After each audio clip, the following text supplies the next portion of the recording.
Salam pemirsa, berjumpa lagi bersama saya dalam pembahasan buku Renungan Kita Agama yang Bersinar. Buku ini dituliskan oleh Nyonya Ellen G. White. Buku renungan ini menyuguhkan kepada kita suatu cara yang lebih baik, menyingkapkan kepada kita suatu kehidupan yang lebih sederhana dan lebih manis. Semua pembaca akan penuh dengan kegembiraan dan kesukaan, bersinar menyinarkan kasih-Nya dimanapun kita berada. Dikatakan agama yang bersinar. Bagaimana kita harus bersinar di dalam setiap tingkah laku kita. Sebagaimana Yesus telah memberikan teladan kepada kita masing-masing. Biarlah kita mau berusaha untuk mempunyai karakter seperti Kristus. Sehingga dimanapun kita berada, kita boleh menjadi berkat. Kita boleh memancarkan akan kasih Tuhan. Dan orang lain juga akan merasakan kasih Kristus itu di dalam kehidupan mereka. Pada saat ini saya mengundang akan seluruh anggota keluarga dan saudara-saudara semua. Kita akan berkumpul bersama-sama. Kita akan mempelajari nasihat firman Tuhan pada saat ini, dan biarlah rencana-rencana indah Tuhan itu akan menjadi bagian masing-masing kita. Kita akan masuk ke dalam judulnya, karena Dia berkerajaan. Ayatnya terdapat di dalam 1 Tawarik 16 ayat 31. Biarlah langit bersukacita dan bumi bersorak-sorak. Biarlah orang berkata di antara bangsa-bangsa, Tuhan itu Raja. Dunia yang diklaim iblis dan yang telah diperintahkan kepada kelaliman oleh pencapaian anak Tuhan yang sangat luas telah diliputi kasih-Nya dan dihubungkan kembali dengan takhta Tuhan. Ketika kemenangan dipastikan, kerubim dan serafim dan rombongan besar malaikat yang tak terhitung jumlahnya dari dunia-dunia yang tidak berdosa menyanyikan lagu-lagu pujian kepada Tuhan dan anak domba itu. Mereka bergembira karena jalan keselamatan telah dibuka kepada manusia yang berdosa, dan bumi akan ditebus dari kutuk dosa. Betapa lebih gembira seharusnya orang-orang yang merupakan sasaran kasih yang begitu ajaib itu. Ini ditulis di dalam Khotbah di atas Bukit, halaman 119. Jadi ini mengenai bagaimana Tuhan kita menyiapkan suatu tempat yang indah bagi masing-masing kita. Tempat yang Dia sudah janjikan pada saat Dia terangkat ke surga. Dikatakan di sini bagaimana malaikat yang tak terhitung jumlahnya sedang menyanyikan lagu pujian kepada Tuhan dan anak domba itu. Yang mereka bergembira oleh karena jalan keselamatan telah dibuka kepada manusia yang berdosa, dan bumi ini akan ditebus dari kutuk dosa. Jadi inilah bagaimana Tuhan kita masih memberikan kita kesempatan pada saat ini. Biarlah kesempatan ini jangan pernah kita sia-siakan. Kita terus melakukan apa yang harus kita lakukan, apa yang Tuhan perintahkan di dalam kehidupan kita. Betapa pentingnya untuk terus mengandalkan Tuhan.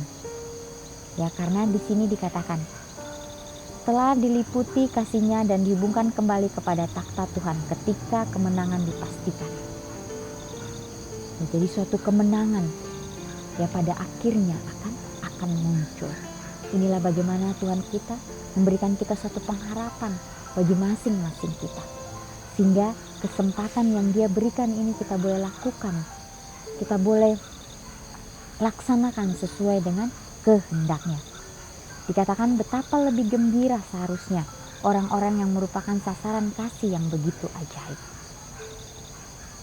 Kita harus terus melakukan yang terbaik di dalam kehidupan kita. Pada saat ini kita akan diberikan satu tanggung jawab. Karena Tuhan kita ingin memakai setiap umat-Nya untuk menjadi alatnya, untuk menjadi teladan bagi sesama kita. Dengan penuh kerinduan yang besar, segenap surga telah menantikan berakhirnya masa ia tinggal di dunia yang dicemarkan oleh kutuk dosa. Kini saatnya lebih tiba bagi surga menerima Raja mereka.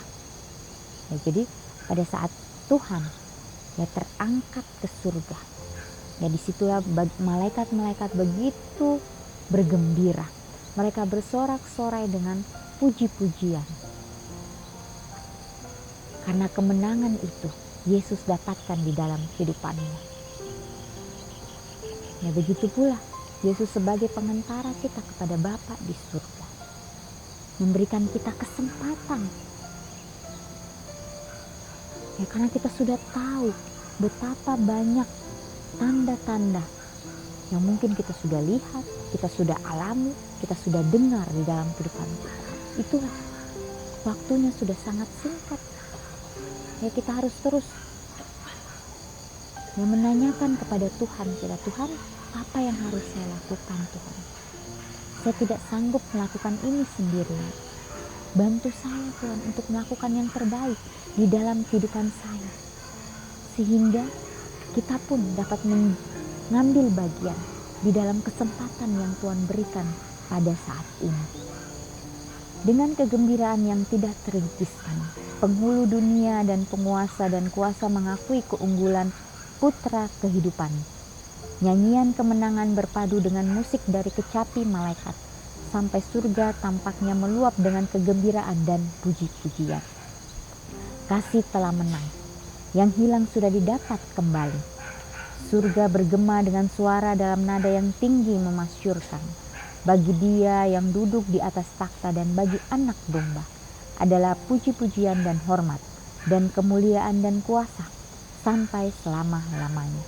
Wahyu 5 ayat 13. Jadi dengan kegembiraan yang tidak terlukiskan, yang kita tidak dapat bayangkan. Ya dikatakan di sini bahwa penghulu dunia dan penguasa dan kuasa mengakui akan keunggulan putra kehidupan ini. Ya pada saat Yesus terangkat ke surga, ya semua mata melihat. Dan janji yang sama yang Dia berikan, Dia akan turun ke dunia ini dan semua mata juga akan melihat itu. Reuni yang cukup besar itu akan tiba waktunya, akan datang. Biarlah kita mau terus mengandalkan akan Tuhan kita di dalam kehidupan kita. Sehingga apapun yang kita lakukan hari demi hari boleh sesuai dengan kehendaknya. Ya, dikatakan kasih telah menang, yang hilang sudah didapat kembali. Surga bergema dengan suara dalam nada yang tinggi, memasyurkan bagi Dia yang duduk di atas takhta, bagi Anak Domba. Ya inilah suatu kegembiraan, suatu sukacita yang begitu luar biasa yang akan kita dapatkan di dalam kehidupan kita masing-masing. Semua kebahagiaan, kedamaian, kegembiraan, dan keberhasilan hidup bergantung pada iman sejati kepada Tuhan. Percayalah kepada Yesus yang mengampuni dosa-dosa Anda dan saya.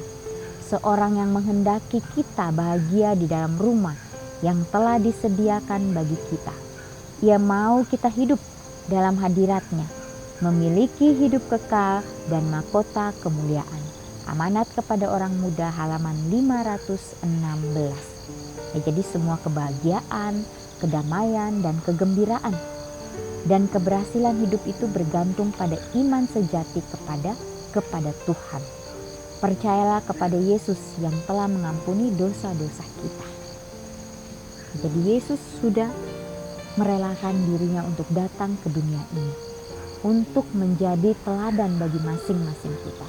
Biarlah kita mau menerima akan kasih Kristus itu di dalam kehidupan masing-masing kita. Ya tentunya kita tahu bersama, ya pada saat Yesus berada di dunia, bagaimana Dia juga mempunyai hidup yang sangat-sangat sederhana. Ya kehidupannya menjadi teladan bagi setiap umat manusia. Dan apapun yang Dia lakukan, Dia akan disorot oleh setiap manusia.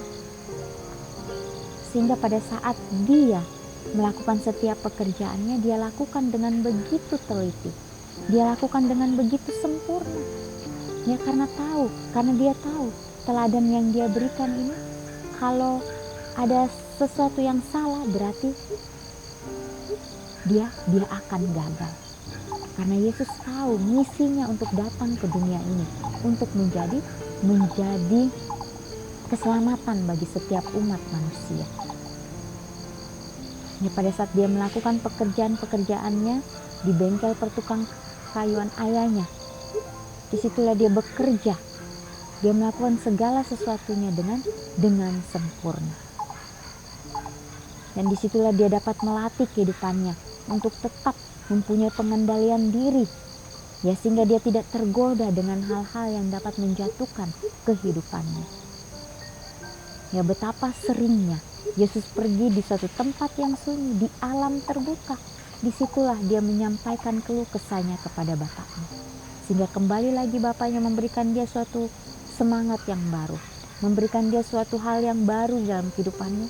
Sehingga apapun yang dia lakukan dengan penuh berserah hanya kepada Bapaknya yang di surga.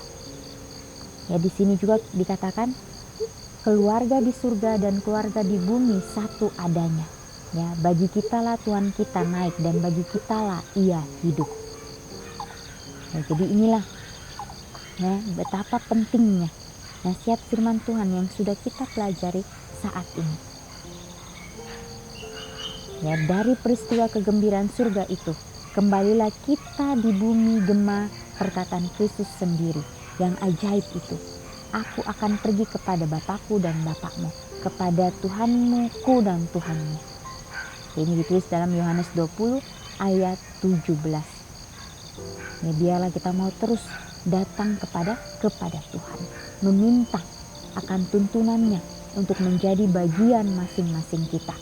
Ya, sehingga Tuhan kita adalah Tuhan yang hidup. Tuhan kita adalah Tuhan yang mau memberikan kita satu kegembiraan yang kita tidak bisa dapat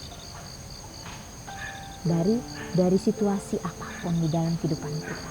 Ya, dunia memberikan kita hal-hal yang fana, memberikan kita kegembiraan yang hanya sesaat. Tetapi Tuhan kita memberikan kegembiraan yang kekal untuk selama-lamanya. Biarlah teladan yang Kristus sudah berikan untuk kita.